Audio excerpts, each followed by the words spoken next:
Mr. Gandhi, welcome to Stanford. Do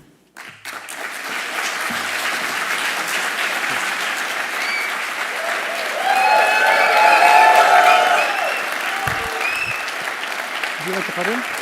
Do you like to address from the podium? Yeah. Go straight there? No, you please sit it. Once you make your comments, we can have a conversation. Do you want to say something or just Please, start? go ahead.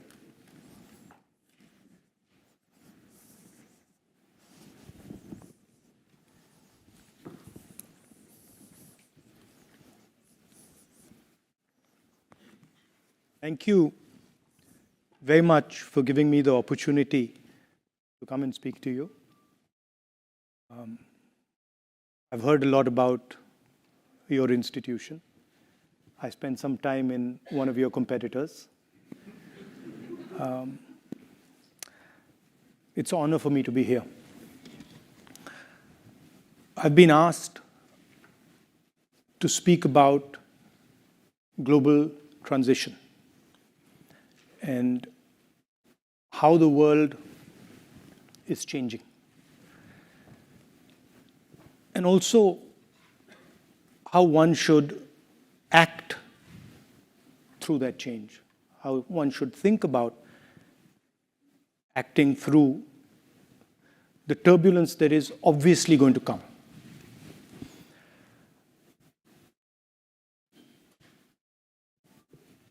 I heard in the introduction that I was a member of parliament until a few months ago. I don't think when I joined politics, 2004, I ever imagined what I see going on in our country. It was way outside anything that I had ever imagined. To be the first person to get a full criminal sentence on defamation, to get the maximum sentence and to be disqualified from parliament. I didn't imagine that something like this was possible. But then I think it's actually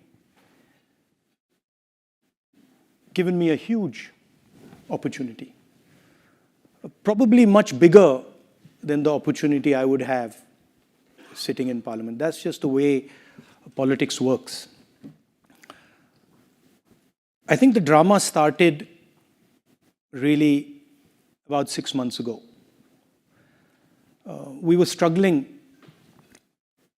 The entire opposition is struggling in India. Huge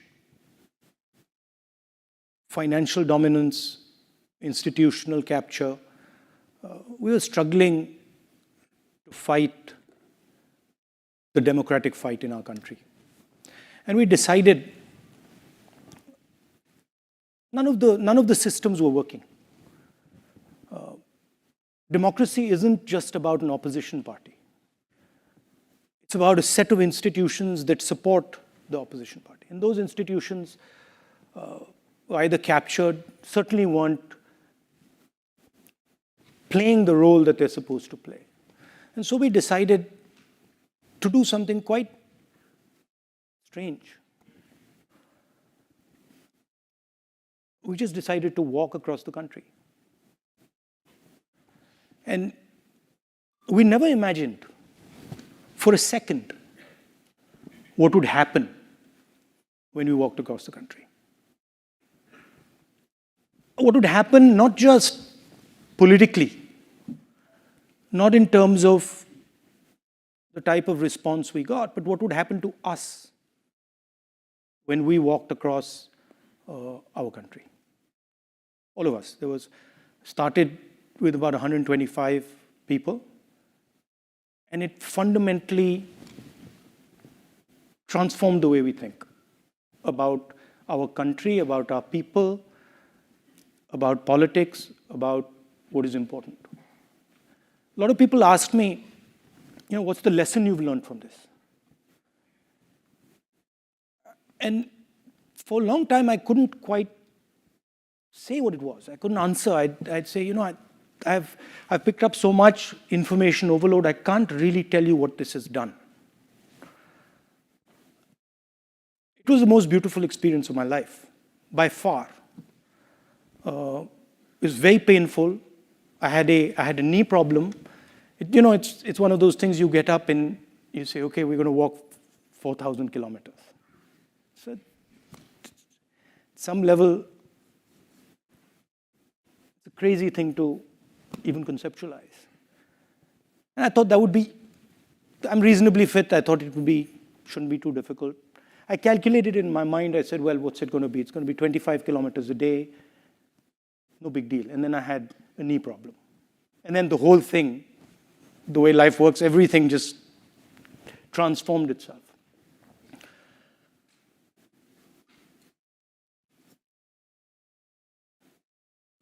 We met what I would best describe as the soul of our country. And very quickly, in a week, 10 days, a silence descended on us. We couldn't speak.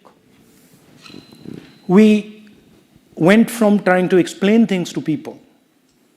This is why agriculture isn't working. This is how you should think about education. This is how, the healthcare system should look. This is what, we should be doing. And suddenly we all went silent. And we went silent because we came into contact with a intelligence that we had never seen, that we had never even conceptualized could exist.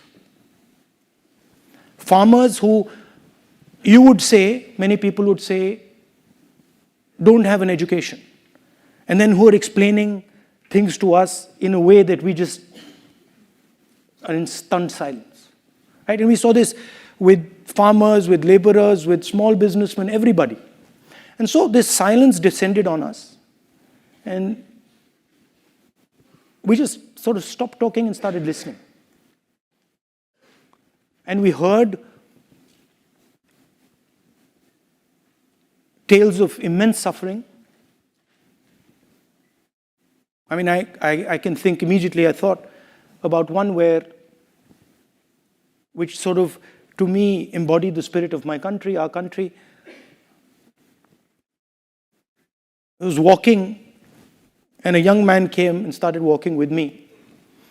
And I put my arm on his shoulder, and suddenly I realized he didn't have arms. So he had no arms. And I tried to sort of make him a bit comfortable, didn't want him to feel that I know you don't have arms. He wasn't too bothered. And we started talking, and I asked him, listen, what do you do? And he looked at me and he said, I'm a mechanic. The immediate thing in my mind was, he's lying. How can he be a mechanic? He doesn't have arms. It's impossible. So I said, well, I didn't want to be direct. I didn't want to say, you're lying. I said, listen, what cars do you repair? He says, I don't repair cars, I repair motorcycles. So I said, oh yeah, what motorcycle do you repair? And he started listing all the motorcycles. So I said, can I come and see what you do? And he said, yeah. And then he proceeded to take us and show us how he serviced a motorcycle with his feet. It's the most amazing thing I've ever seen in my life. He took apart the entire engine with his feet. And he put the entire engine back together with his feet. I can't do it with my hands. So we saw these type of things happening. And we saw clearly the disconnect between our politics and our people.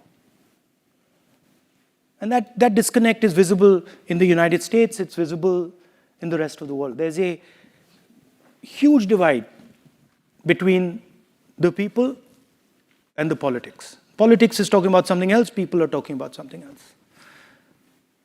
We experienced this multiple times.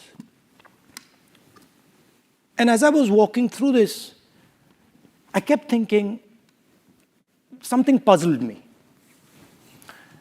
What I couldn't understand is that while we were walking, we had no force. Force was completely on the other side. The other side had police, they had the institutions, they had the media, they had social media, they had everything. And here was this group of people. In a few weeks, it became thousands and then millions, just walking. And all the force at the disposal of the government of India could do nothing. And the more they tried to apply force, the less it worked. And so this puzzled me. I was like, how come they have all the force, they have all the systems, and nothing's happening? Why, for example, are they just not physically stopping us? And this was a question that just kept rotating in my mind. I'm like, why is it that they have the force, but they don't have power? And I realized that force and power are two completely different things. Most people, politicians in particular, confuse force and power, and they think they're the same thing. They're not the same thing. They're completely different things. Power is an act of imagination. Power is in the present. It is not linear. And power comes when you go close to the truth. The reason we could not be stopped by force is because we were weaving around near the truth. And what was really interesting to me was it didn't matter how much force the other side had. They simply could not transfer that force into power.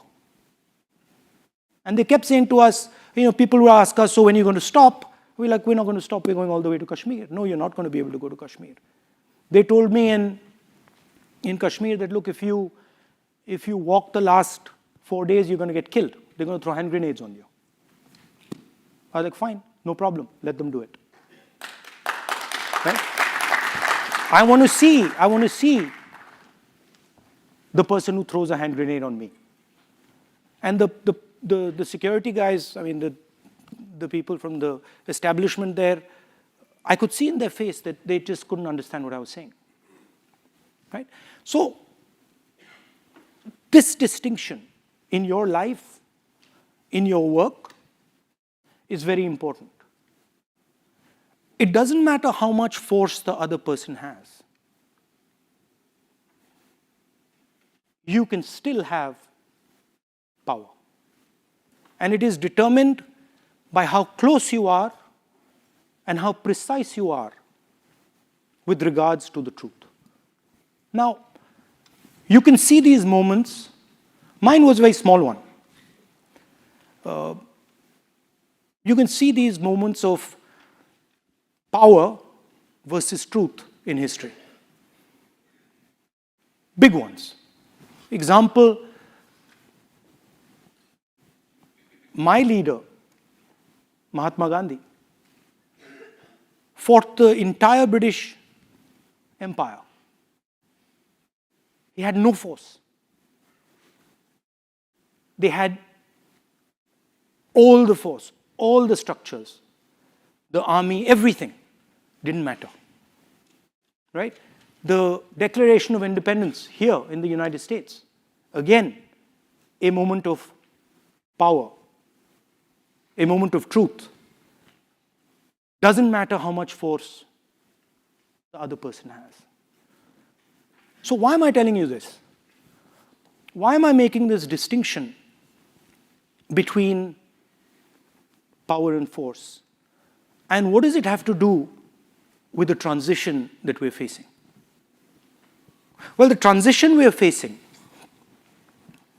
there are three transitions.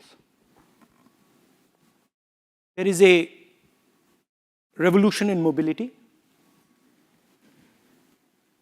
There is a revolution in the energy system. And there's a revolution in connectivity, what we call AI and data. These are the three revolutions that are taking place. And they're going to affect everything. The last time we had a similar transition, a transition of energy, a transition of mobility, we had 2 world wars, right? And it's in times like that, of great uncertainty, of turbulence, that you need acts of imagination. While I was coming here to Stanford University, I was thinking about it. All the work that you do, a lot of the work that you do, robotics, AI, where was the moment of power? The moment of power was when President Kennedy said, let's go to the moon, right? That was not an act of force. That was an act of imagination. And from that, a lot of the work you do has emerged, evolved. And that's the type of relationship the United States and India should be thinking about. A relationship that's based on the true reality of our people. We know in India a lot about the reality of our people. All of you know. You live in our great country. You know the levels of poverty that we have. You also know the amazing amount of skills that we have. The United States has the world's cutting-edge technology. And we already have a bridge between us. It's important that this bridge is not simply a bridge based on force, but it's a bridge based on the reality of our people, on an understanding of the realities of both our people. India has some huge advantages. In a data-centric world, we have one of the largest pools of data. You over here are testament, many of you, to our skill in technology, in software. There are many more young people like you back home who don't have the opportunity you've had, who could augment our capability. So that's what I wanted to leave you with. I think there are difficult times, but there are also times of opportunity. I think there are times when acts of imagination, as I called it, acts of true power, will resonate and can transform the way we think of ourselves. I'm looking forward to answering some of your questions. Thank you.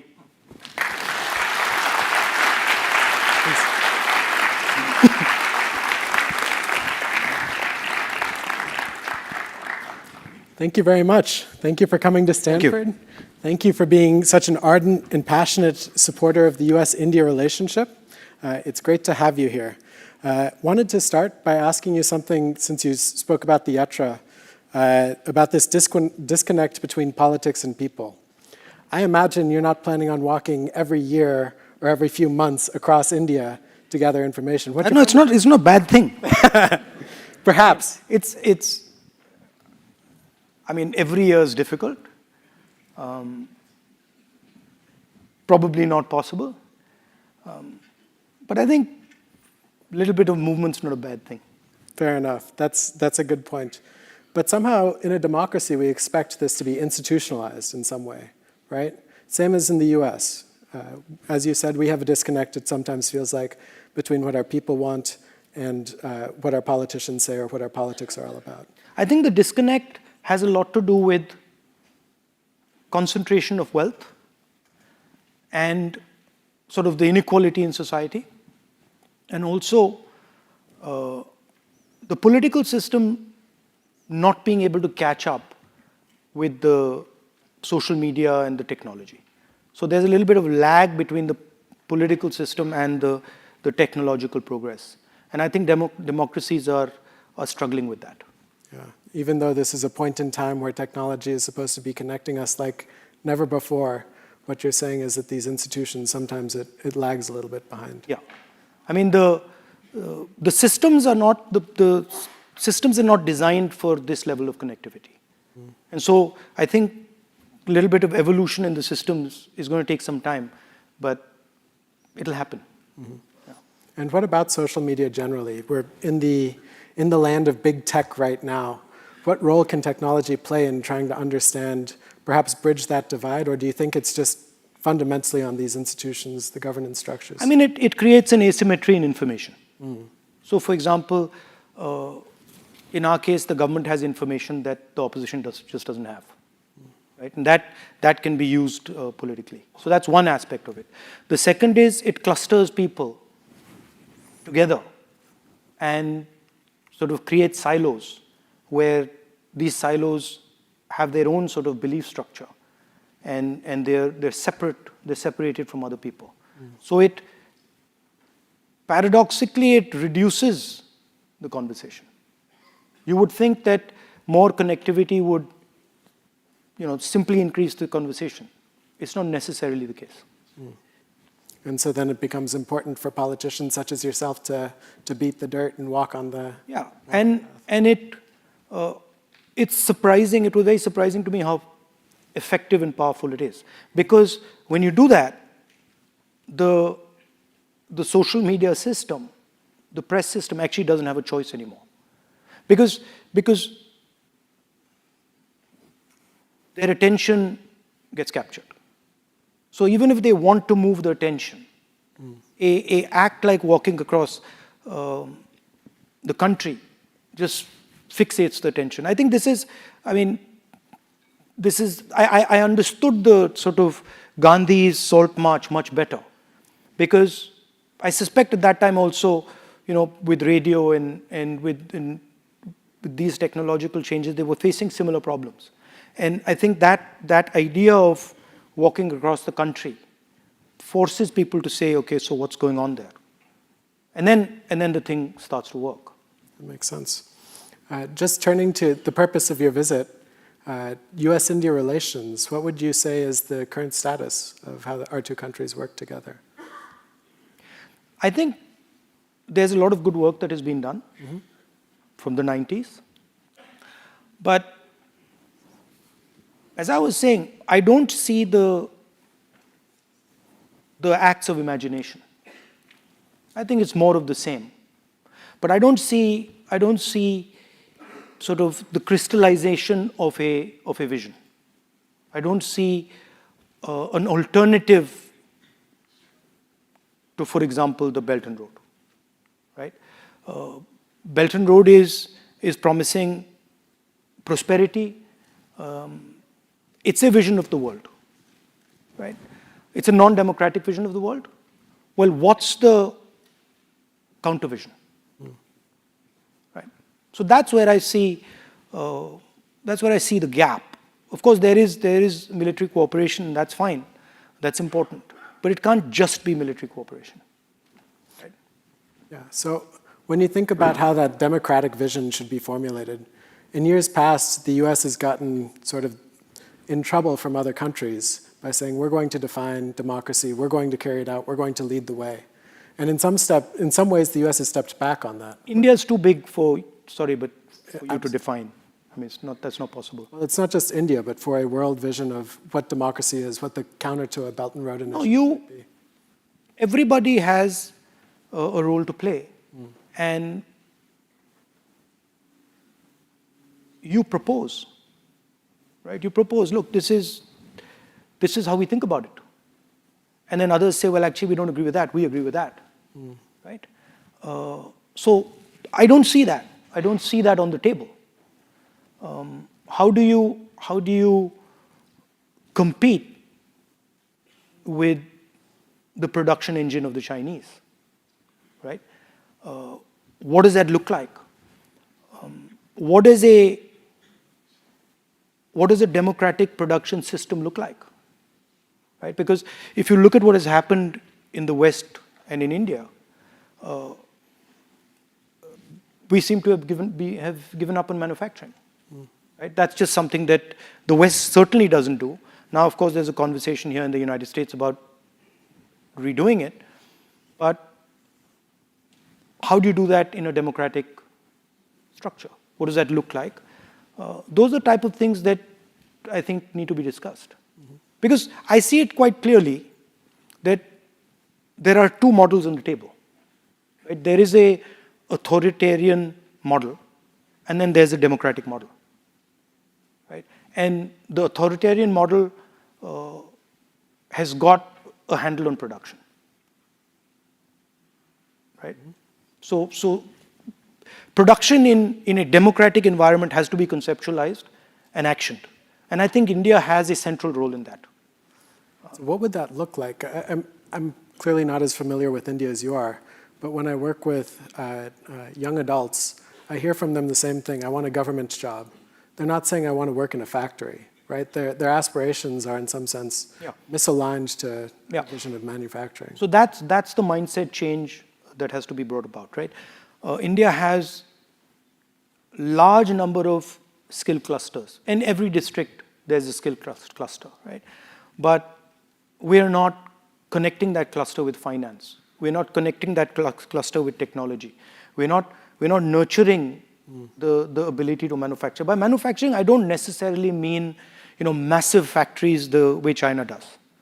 You could have small and medium factories. You could have technology-intensive factories. But at least get on with the business of production.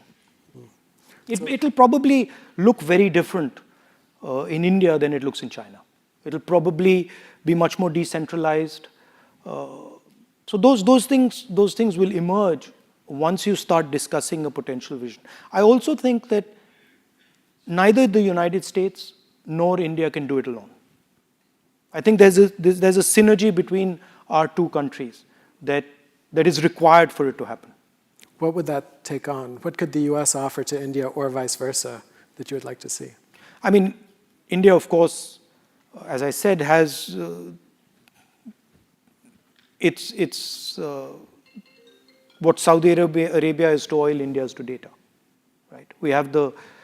With China, we have the single biggest data pool on the planet. So that's a huge asset that we bring to the table. We have these youngsters who are here, and millions of them back home who understand how to manipulate that data, who understand how to conceptualize production.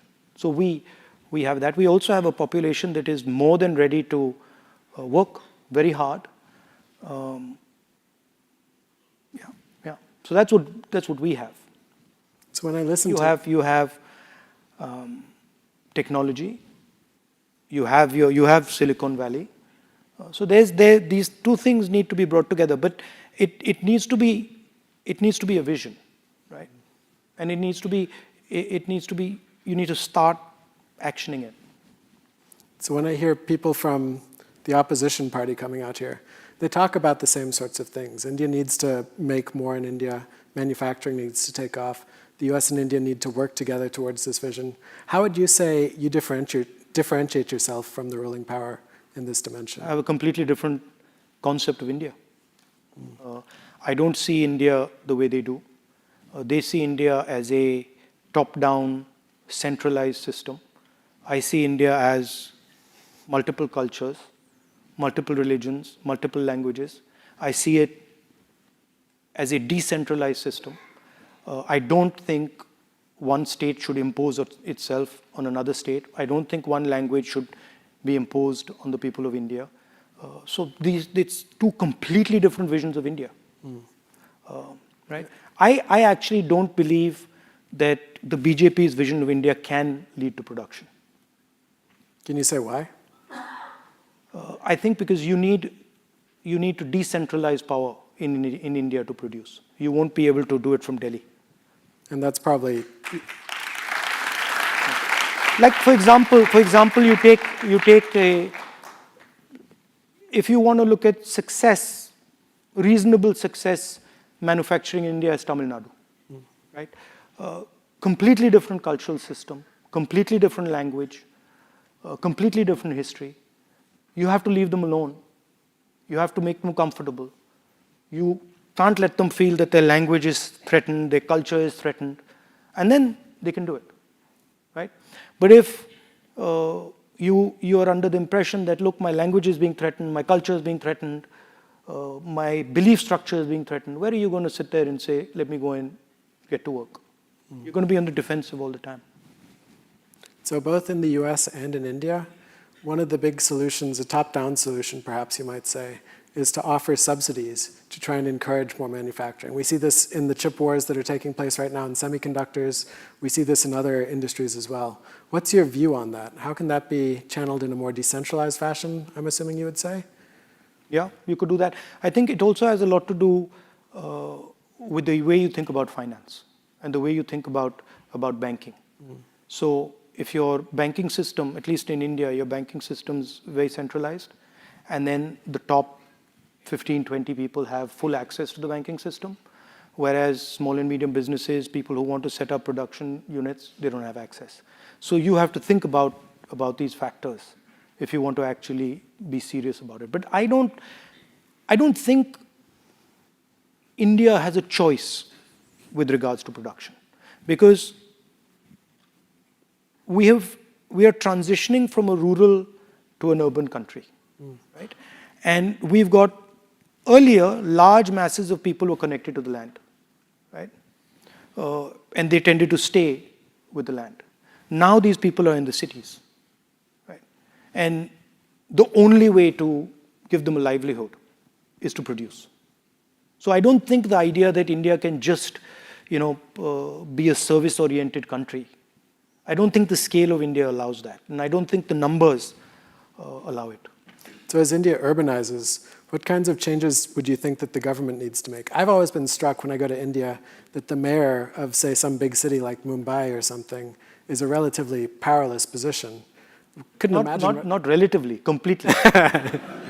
Right? So these are the type of things that you need to change, right? The ability to impose local taxes. Right? It's a completely different system than the one we have right now. And that some of that transition will happen naturally, right? It'll automatically happen.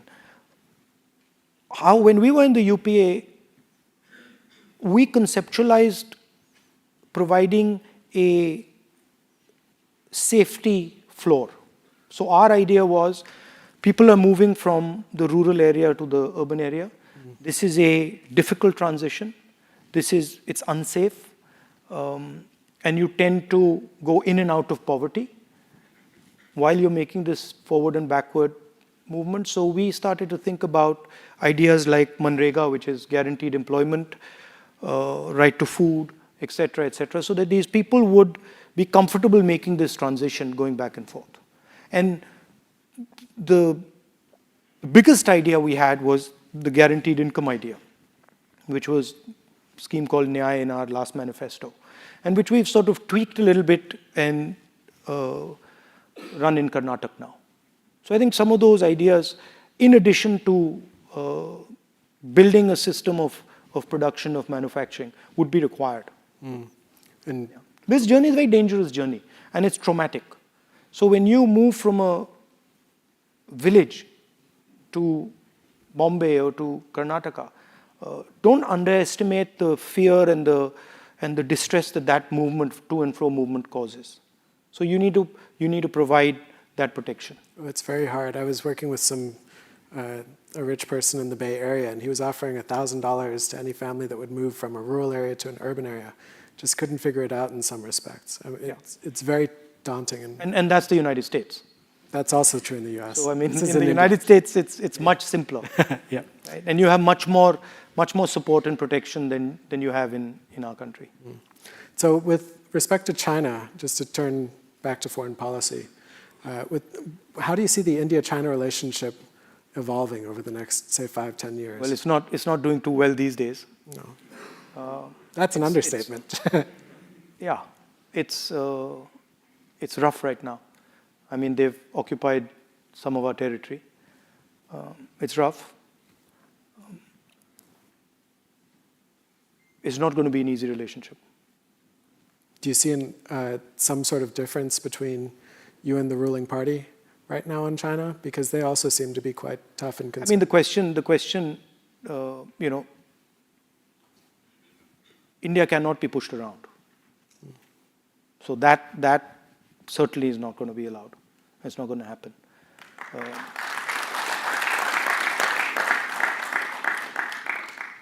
But they are our neighbor, and we have a trade relationship with them, and that's just a fact of life. Mm-hmm. Do you see a possibility, perhaps a closer relationship between the US and India? Some people argue that the relationship really should be one of security rather than people-to-people ties, rather than economic. First and foremost, it should be about securing an Indo-Pacific. Do you see a space for that, or do you think that that might be a concerning dialogue? I think there is a space for a security relationship, but we have to answer the question of productivity, right? Because you cannot simply ignore the manufacturing might of China, right? You have to compete with them. It's not. I don't think it's an option. So what does that competition look like? It of course, it's not. I'm not talking about conflict. I'm talking about competition. How do we create an alternative vision to the production that they're doing, right? There are complications with having manufacturing in democracies, right? So how do you deal with those complications? We don't have too many success stories, unfortunately, at least post-World War II. Well, you pushed manufacturing out of your country, right? And you pushed it out partially because you didn't want to deal with the labor mobilization that results from large factories, right? So in a sense, you parceled it out to China. And now you've realized that that was a mistake, right? But there are political reasons as to why that happened, right? So that's really the thing. Instead of resolving the conflict between labor and capital in the United States or in the Western world, you parceled it out. And in my view, that was a fatal mistake. I don't think it's one, though. It seems like consumers especially, right? They care about prices at the end of the day. We like to think that we care about climate, we care about how people are treated, labor standards.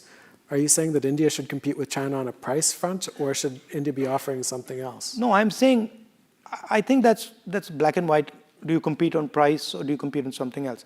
I'm saying that have a vision for manufacturing, right? Have a vision for, what's our problem? Our problem right now is that we have millions and millions of people who we simply cannot employ through services, right? You just don't have the spin-off jobs in services that you have in manufacturing. A car factory produces a whole bunch of auxiliary units, produce another set of auxiliary units. So it's an entire network where you can give many more people jobs. So this idea that, we can just ignore manufacturing and we can just run a service-based economy, you'll have huge social problems in India. You won't be able to deal with them because you'll have massive amounts of unemployed people. Which is what we're seeing Yeah. these days. Unemployment's very high. So exactly, and if you look at unemployment, it's rising. As manufacturing is dropping, unemployment is rising. Right? It's directly connected. That makes sense. It's a hard thing to do, right? It's not an easy thing to do. It's much harder, frankly, for the West to do it than for us to do it. But it's got to be done. There's certain elements of it that you will do better than us. There's certain elements of it that we will do better than you. But it's got to be done. Makes sense. In the time remaining, I've collected some questions from students. They were collected prior to your speech. I was hoping for some softball questions on the yatra. The last few nights, I've been binge watching what you ate and what you did, all of these sorts of lifestyle questions. But alas, Stanford students failed me.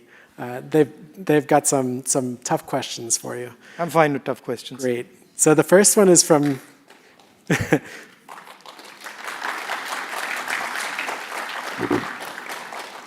Devansh Sharma. He's a computer science class of 2024 student. He asks, do you support India's neutral stance on the Russia-Ukraine war? No, by the way, that's not a tough question. That's an easy question.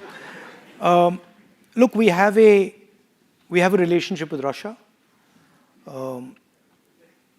We've had a relationship with Russia, and we have certain dependencies on Russia. So I would have a very similar stance as the government of India. I mean, it might not be popular here, but it is what it is. Look, at the end of the day, we have to also look out for our interest. But don't you see a role, I mean, if you've got your interests tied so closely to Russia, over time evolving those interests so that India can stand up on its own 2 feet to a certain extent, a little bit more? I mean, yes, but India's a big enough country whereby it generally will have relationships with other countries. It's not so small that it can just say, okay, we're just going to have a relationship with you and with nobody else. It's actually difficult for us to do. So we will always have these type of relationships. We will have better relationship with some people, evolving relationships with other people. So that balance is there. But to say that, okay, India will not have a relationship with this set of people, that's difficult for India to do. And the present government has recognized that the territorial integrity of Ukraine, it is important, and that's something, yes, especially with China on your borders, that you have to be also cognizant of. So their position is colored. It's not a black and white in the case of the government. Next question comes from Arman Sharma, bioengineering class of 2024. Over the last few years, your international presence has skyrocketed. You've delivered message at universities and clubs across US, UK, and more. Here I'm trying to make Stanford feel special, but unfortunately we were among the last to get you. When we see struggles between the ruling party and the opposition in other democracies, we hardly ever see the opposition seeking international support outside the foreign ministry. You've gone rogue in some respects. No, right? I'm not seeking support from anybody. I'm very clear that our fight is our fight, right? And the BJP likes to twist this stuff. But no, I'm not seeking support from anybody. But there is a group of young students from India here, and I want to have a relationship with them, and I want to talk to them, right? And I think it's my right to do it. Mm-hmm. I mean, I don't understand why the Prime Minister doesn't come here and do it. Prime Minister Modi, you're welcome at Stanford anytime. We would love to have you as well. Come and have a chat, you know what I mean? We've been fortunate to have... Answer some hard questions.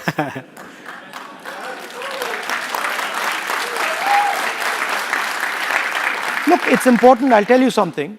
It's important for political people to put themselves in situations like this. Because it's very valuable. It makes us refine our thoughts. It makes us think about things. And, the odd question that you can't answer, so what? We're all humans. I mean, we're not gods here. So I'm more than happy to have the occasional slip up because I gain a lot. I understand what you're thinking. I understand what you're working on. So to me, it's developing a relationship with young people here. Excellent. We've had a number of BJP politicians come through, and unfortunately for us, not Prime Minister Modi yet. Let me ask one other question, and this is from Reina Bhatia, Bioengineering and International Relations student, class of 2025. So your party has been in opposition for 9 years now, and not surprisingly, you've made a number of complaints about how the opposition is excluded from decision-making. Say Congress comes back to power, what protections and rights do you think you would extend to the opposition? How would you rebuild these? I think our record is very clear. You can see the record of the UPA government. We didn't do any of this stuff. We were not threatening the opposition. We were not putting cases in the opposition. It's just not something we do. So this is a new style of politics that has come into India, and we certainly don't believe in it. So is it just a political thing, though, or would you institutionalize some protections? I mean, there are institutionalized protections which have been torn apart, right? So yes, it would be strengthening those protections. It would be strengthening the institutional framework. But what is going on back home is not normal. It's not something that has been done even by the BJP before. And do you see parallels? This isn't just an India-specific story. When you read the papers, you hear about declines in democracy. Even in this country, many people talk about declines in democracy. I think, as I said earlier, it's a combination of dramatic increase in connectivity and concentration of power.